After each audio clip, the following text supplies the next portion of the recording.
All right, guys, welcome back. We're back here, part 8 or 9, I'm not sure, with Ross Jeffries again on speed seduction.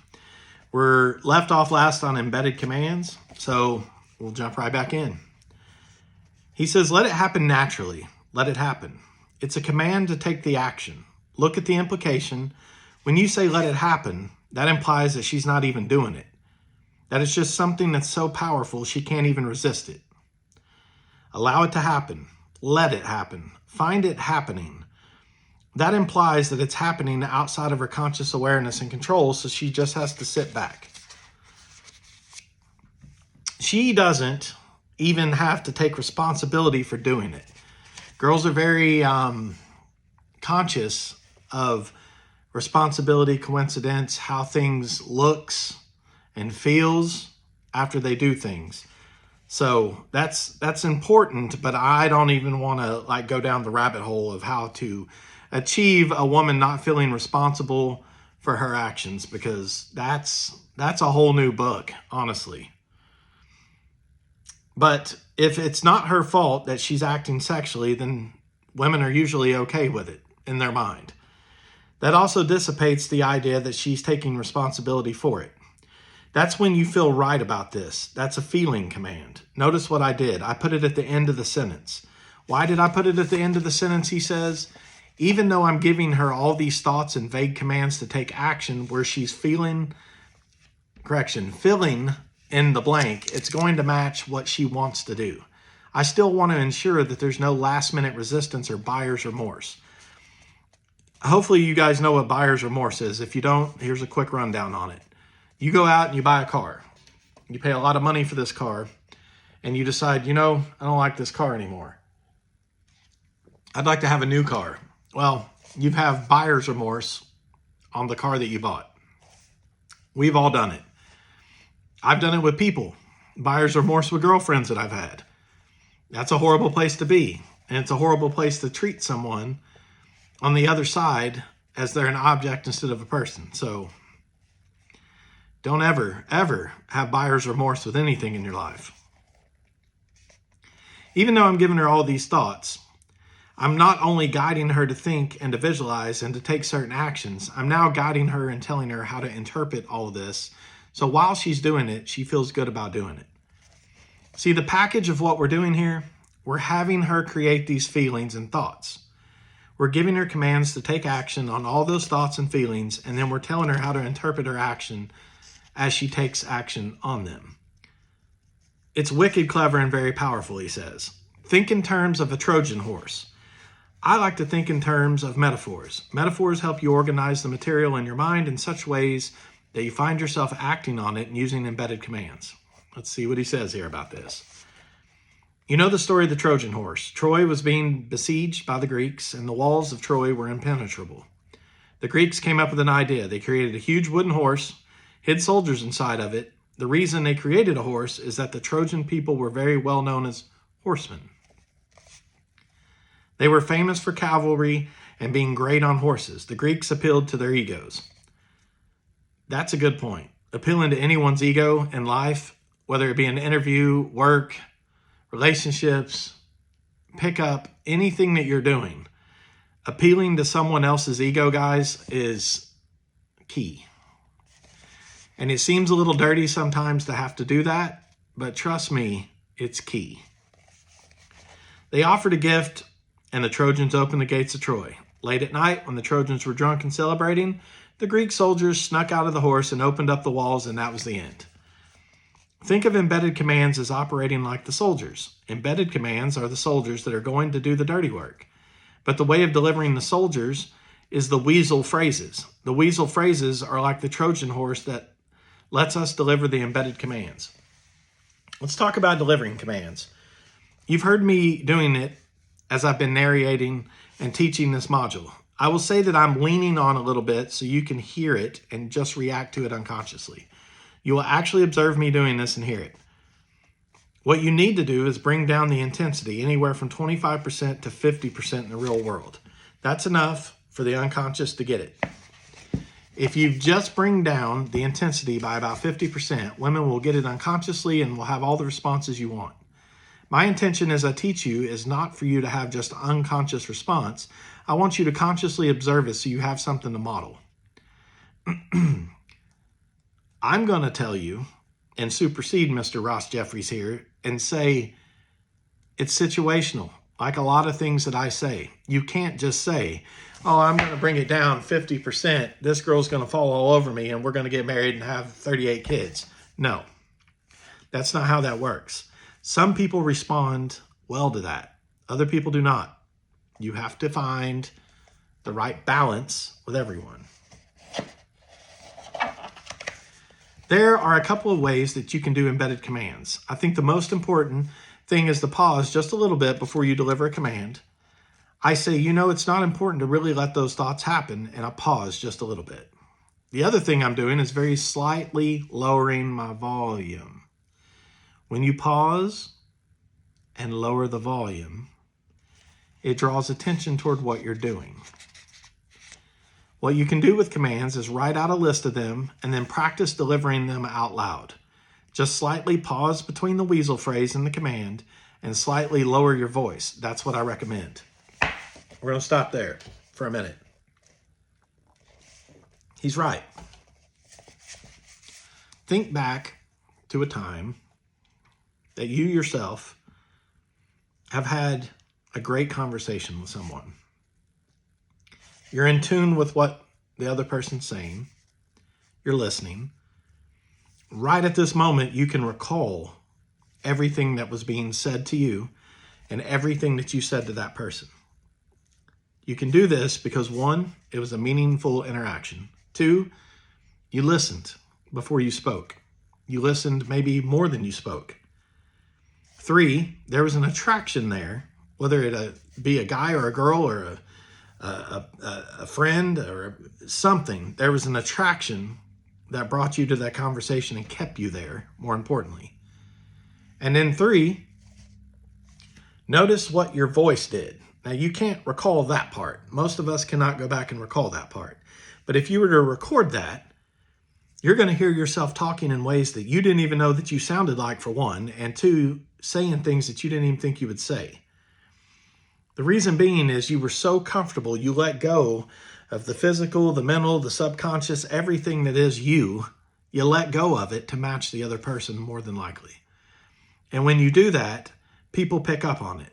Because if I'm talking like this, the moment I say something you can understand, you're going to turn your head if you're next to me. You're so tired of hearing that when I say something lower, slower, or something that makes more sense, people's ears perk up. That feeling that is accompanied with that is enlightenment, it's elation, it's interest, all things that you want from this person. So that's basically what he's saying here. Some NLP practitioners recommend you give a command tonally. Like, when you do that, it's true, when you give a command in the real world, there's a difference between saying, will you hand me that pencil, and hand me that pencil. But I don't like to give commands with the command tonality slanting downward because that sometimes begins to raise the unconscious response of resistance. Yes and no. There's a way to ask for things, and then there's a way to ask for things. Most people are timid and ask for things. Could you do this for me?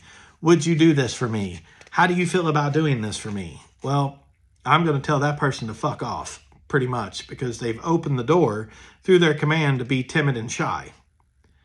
Now, you replace all of that with, grab me that pencil, hand me this, do this for me. You don't give them room to say no in some sense. Or even if you didn't give them room to say no and they want to get defensive, they're not as apt to get defensive because you can match them with your words. There are times when I will deliver commands with a commanding tonality. If I'm in the part of a seduction where I'm giving a woman a demonstration, if I need her to give me her hands, I'm not going to say, will you give me your hands? I'm going to say, give me your hands. Or come here, stand here, turn around, move that way. It's strong, but it's not like, come here. It's come here. It's short and quick. Generally speaking, if you're given a command that tells her to feel or think something or take an action that's vague, let that happen or find yourself acting on it. I don't really give that command downward tonality. The only time I'm going to give that strong commanding tonality is when I'm giving a demonstration. All right. He goes back and repeats the same thing over and over. So it must be important in his mind. The other thing I want to say is that all these tools should be used subtly. In the beginning, whether out of fear or enthusiasm, guys tend to really lean on it. That's a mistake. You really don't have to put too much power into this. If you guys and girls have never done anything like this, he's right. You're going to go out to a bar, a club, the grocery store, the post office, wherever it is you go. You're going to see someone, you're going to be like, oh my God, I remember what J Palm said. Oh God, I remember what Ross Jeffries said, and Casanova and all these other people. And you're going to want to put it into action. Oh, I got to do it right now. I can't let this girl walk out without me talking to her. And then you'll do something fucking stupid. 99% of the time. Your first time, you're going to. I wish that I could go back and remember 20 years ago when I started doing this, my stupid things. I can't. For some reason, I only remember the successes. Now, that's probably my personality. I don't dwell on failures and everything else. I turn that shit around and I make it better, okay? So that's a lot of what this does to you as well. You're not going to sit there and feel sorry for yourself and all this other shit. You make it better. You see what works. You see what doesn't. So at first, I expect you to fail. At first, I expect you to be a dumbass and say boring shit or weird shit and people just walk away from you. But don't get down about it. Take note of what you did. Make it better. That's the beauty of it, okay? Instead of thinking of yourself as a wrestler, he says, who's going to slam your opponent into the ground, think of an Aikido or Tai Chi master, how he uses just a little bit of his own force, maybe an ounce, flowing effortlessly. You're going to use the person's own momentum, their own neurological momentum is going to create the seduction for you. Oh, sorry. So, adjust the camera, sorry. Got a little too excited there. But remember, they're supplying everything. You're not telling them exactly what the visualizer think. They're going to fill in the blanks for you. So relax, don't worry about it. Be subtle. Use just a little bit of your power and emphasis and you'll get much better results. That's the cool thing. What's the difference between an embedded command and an embedded suggestion? When do you use embedded suggestions? Unlike embedded commands, which tells a person to engage in a train of thought, take a certain action or feel things, embedded suggestions offers a way for people to suggest, to understand or interpret what's happening. They take the form of it's X, where X is whatever interpretation you want them to have. I'll give you a chain of commands, and at the end of it, I'll say, just because you feel that doesn't mean it's on tonight. When I give a suggestion, I give a little head nod, or head nod, or head nod, or head nod, or whatever the head nod needs to be. Just because you're feeling aroused doesn't mean it's on. Or just because you're feeling aroused doesn't mean that's happening now. Guys, I'm stopping there because I'm going to tell you a story. I think this is the first story, maybe, of my video series. I don't know.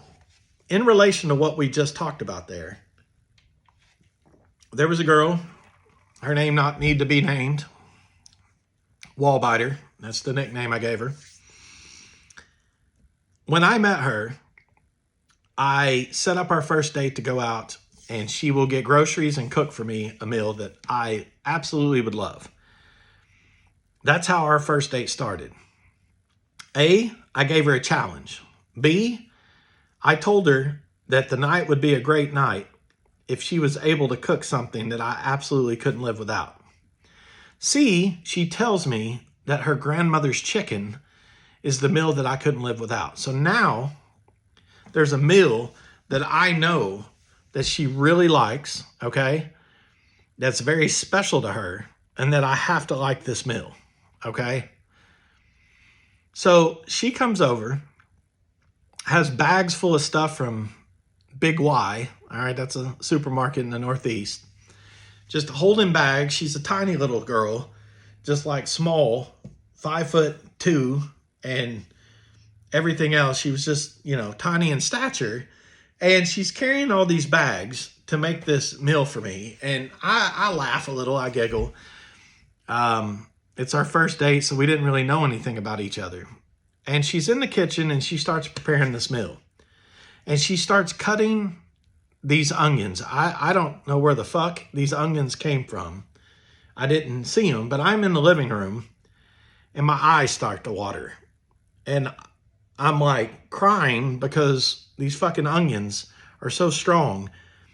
And she's just cutting away. We're just not even bothering her at all. I'm fucking sitting here crying. And I'm like, oh my God, I don't think I can fucking eat this meal if these onions are this way. So I excuse myself. I go clean up a little bit. I come back. This meal's ready. And as I'm looking at it, I've seen better chicken. We'll put it that way. But I've got two choices here. One, I can tell her this is the best fucking chicken I've ever ate. Or two, I can tell her what I really think about this fucking chicken and destroy her, okay? I elected for the latter for two reasons. One, I like to be truthful. Usually that's the best thing to do. And two, through destroying this meal, I knew that since she couldn't please me with something that was guaranteed to please me, she would try with something else later. And as screwed up as that sounds, I did that. She said, how did you like the chicken? Had a big smile on her face. And I looked at her and I said, the onions made me cry earlier and the sauce is average. The chicken's tough and I prefer it cooked a different way. That was word for word what I said. And I looked her right in the eyes, blinked 3 times, and I told her this. She looked like a deflated balloon from a birthday party a week ago. Honestly, that was her face. So we watched a movie. She sat on one side of the couch. I sat on the other side of the couch. And slowly we start inching our way toward each other in the dark. And again, like I predicted, she's going to come up with other ways to try to, you know, win me back since the chicken clearly didn't fucking do it. So she comes over and she like touches my shoulder with her hand. Normally it's a suggestion that anyone would love. Except this time I said that'll be $5. And I moved her hand and put it back in her lap. And she's like, what? So she sat there for a few more minutes and she did it again. And I took her hand and I said, look, I'm not sleeping with you tonight. I don't sleep with anyone on a first date. I'm sorry. Let's continue watching the movie. I took her hand. I put it back in her lap. Now, I didn't mean anything of what I'd said. I did want to sleep with her, in fact. But through doing this and shooting her down with every single action that she needed to take, that night was amazing. The things that she showed me and did to me was things I had never had done before, done to me in my life. And at that time, I was almost 30 years old. So 30 years, I had never experienced a night like I did that night. And I can tell you, going back to this with Ross Jeffries, it's because of what he just said. There are things I did that used their momentum against them. I did very little. I said very little. I literally told y'all word for word what I said. But it was the momentum that they brought to the date that I used to turn things around in my favor. Okay? So I'm going to stop there. I love that I got a chance to tell you guys about stories because there's more of that to come. We're going to pick this up again and we'll finish off embedded commands on the next video. I want to thank you guys for hanging out. Like, subscribe, and send me all your questions about everything. Tell me how everything's going. Have a good day, guys.